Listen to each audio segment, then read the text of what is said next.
Hello everyone and welcome back to another AFK journey video. So we have Frostfire Showdown, which is basically a reskinned version of Sunlit Showdown with some quality of life changes which do make it a lot more kind of friendly to play through.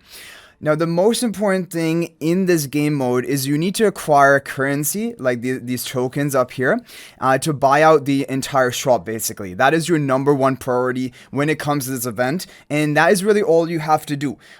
You don't have to necessarily complete all of these different battle tasks, which are going to be more complicated, which we'll talk about, but if you want to get those exclusive titles, especially Snow Treader, you're going to have to do 60 different challenge tasks, and I believe in total there's 70, so you'll have to complete most of them.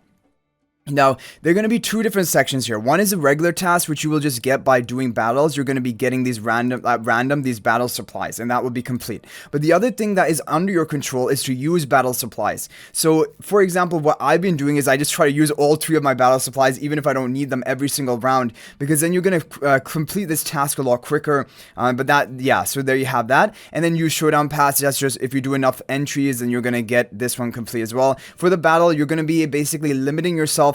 You will have to impose this on yourself, but like for example, you won't use certain factions of heroes and you're going to complete these battle tasks. So don't stress out about that too much, honestly. We have plenty of time that we can get it all done with over time. I'm going to show you a playthrough in Frostfire difficulty. I'm going to talk about the strongest heroes which you should be using because this is really important. Certain heroes are much more favored in this game mode because basically they're much better on a 1v1 position.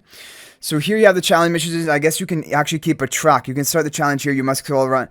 Okay, so this is actually going to make your life even easier because you can actually then select, for example, the toggles. Like let's say I'm going to be competing in all three of these challenge missions. Then you will already be having certain heroes locked out from those factions. And this will ensure that if you just use your remaining heroes, you are going to complete all of those different challenge missions, which is interesting. Now, I'm not going to do this for right now because first of all, what I just want to show you is we're going to talk about the strong heroes. So we're going to spend a bit of time talking about this for all the different factions. So the 1v1 heroes which are strong, Shemira is almost the number one hero, and you usually want to save her for the later rounds because she can solo an enemy team, especially if you have this blue elixir, because that gives her that immediate almost energy needed to cast her ultimate.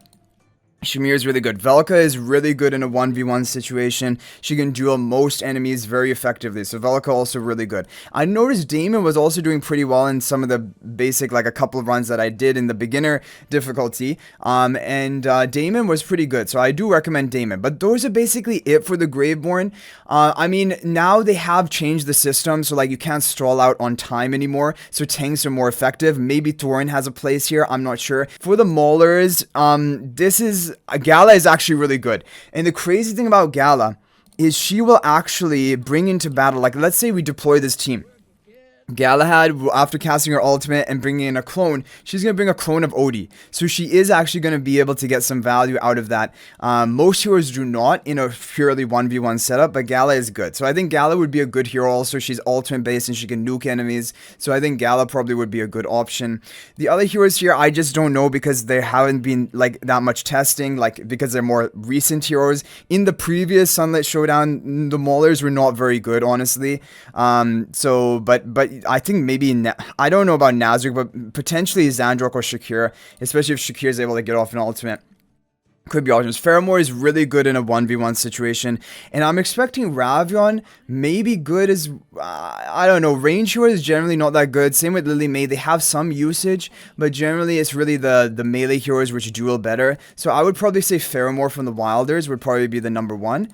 And in the Light Bearers, it is, I mean, some people, Sonya is really good. Sonya's good at dueling, she's a melee hero, bruiser. Siren can also be fine. Perseus is probably pretty good. Perseus is probably going to be a beast, so we can do some testing of Perseus as well. And then for the Celestials, is Athalia and Talene. And Talene has value because Talene can go in first, and then you can bring out another hero, and then Talene will resurrect on the battlefield, and then you'll be fighting a 2v1. Athalia does the same thing, but Athalia also just will 1v1 duel people really effectively. The other heroes here, I don't really know, but Alicent, she has that value that, look, if you, for example, go in with a team like this, I think you have to deploy another hero, but basically when Ludovic enters the field, he's gonna have the buff of Alicent, even though Alicent is on standby. So that is actually pretty value for Alice, the kind of cool combo which can be done. And then finally for the, oh well, not finally, we do have Marcel as well, but we have the Hypogean heroes. Harok is really good at 1v1 dueling, so he's a good option. The other hero is not really worth using. Oh, Saida probably would be pretty good as well, because she's gonna be really sticky. She's good in 1v1. She has a lot of stall factor. I would recommend her. And then Marcel, the advantage of Marcel is she can, well, first of all, let's talk about Natsu from Sunlight Showdown. He was really good in 1v1s, because he's also a melee dueler hero. But Marcel can be on this second position, and if I put, for example, like a Shemira Valka up front, then Marcel is gonna revive the Shemira after she dies, which is crazy. So what we're going to do now is we're just going to do a playthrough. So we're going to save Shemira for later, but I'm going to show you this Valka, basically, synergy. We'll go for Daimon as well. Now, if Valka dies, which I don't think she will because she's really good at dueling, but I'm going to use all my battle supplies just because it will speed up that battle task that I showed you guys earlier. And you're going to get more battle supplies on each victory as well. But if Valka was gonna die, then Marcel should resurrect her. That is the value of having Marcel as your standby hero, because Marcel has a revive for one of your allies, right? But it's probably after Marcel enters the battle. And whenever you use a hero in battle, their stamina is going to be consumed. You will not be able to use them again if you're in the Frostfire division. So that is kind of the thing you have to be mindful of as well. That's why you don't want to use Shemira too early. Now, Valka is already gone, right? So we will move on to the next one. So now we can go ahead and go for like Daimon. Let's try Daimon up front to see is he actually good or not. And we can have Sylvina here as well, if need be, to clean up. So yeah, for my test, because Daimon shields himself, right? And he also has some crowd control and some damage. Lenya, oh yeah, Lenya's another good dueler that I forgot to mention about in Wilders. Along with Faramor, Lenya's also can be good as a melee bruiser, but really seems like Daimon is also really handling things well. And you can throw these items. Yeah, Daimon, because he has a shield, he has his, like, basically his Stitchy with him, who also is going to deal good damage. So we'll save Shemira for the finals, like I usually always do that. I want to see if Thorn's actually going to be good here, but they have Harok. When they have Harok, you have to be careful, because you want to kill them quickly. So really, Valka, honestly, even Shemira right now would be a good option. We'll try Natsu. We'll try Marcel is gone. Can we battle without... Oh, you can battle without a third, and then she's actually going to give another life to Natsu, which is interesting. We can try it. Okay, let's see what happens here. So Natsu in the lightning mode. Okay, yeah, so this is the thing. Daimon immediately basically kills himself. And now Harok is probably going to dominate. I need to use this thing maybe. This icicle froze him. Okay, good. What does this do? I should have read what this thing does. I'm going to give it to myself. Oh, it kills myself? That is not good. Okay, Alicet. Okay. We're gonna... we barely went with Alicet, but that was... Yeah, that's not how you want things to go. So now, we're going to give up on the challenge missions. We're just going to go for strong comps. Yeah, Harok is a problem. Faramor usually is a counter to Harok, so I would recommend you run Faramor in that team. We're going to run these 3 battle supplies.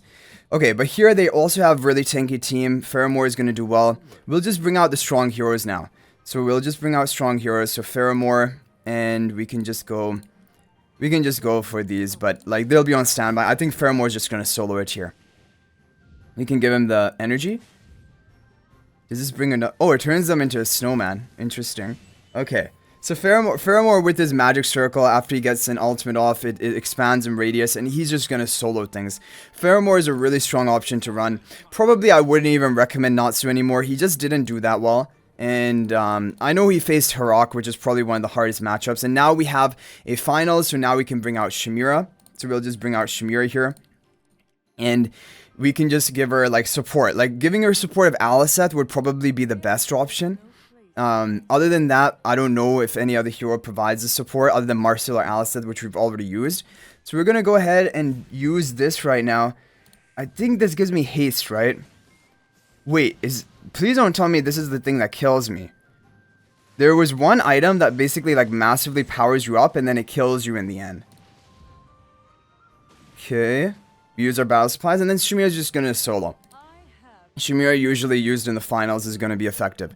So there we have it, guys. Basically, like an example of a round that you can do in Frostfire Showdown.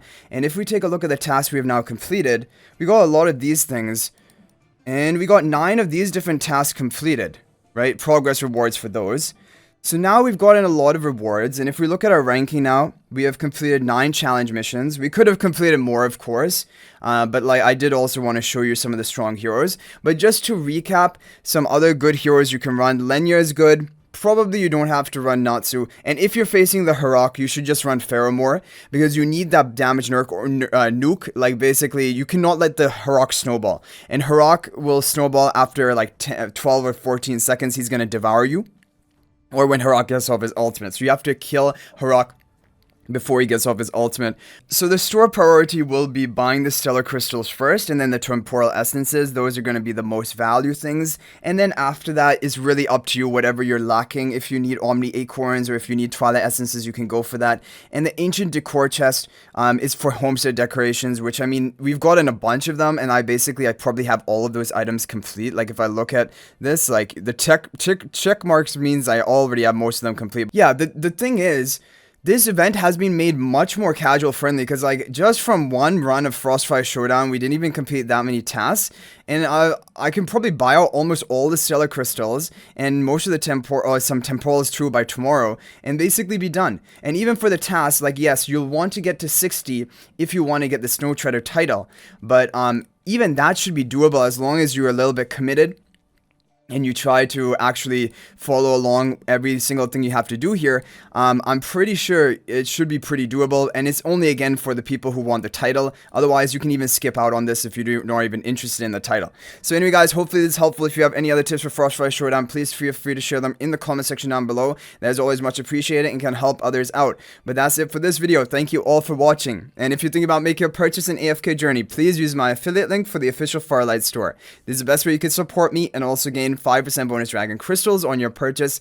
My affiliate link is in the description of this video in a pinned comment, and you can actually bookmark this link in your browser, and whenever you're planning to make a purchase, just return to the bookmark link, make the purchase. It will support me and be greatly appreciated. So thanks for watching. I'll hopefully see you in the next video, and until then, everyone, peace out for now.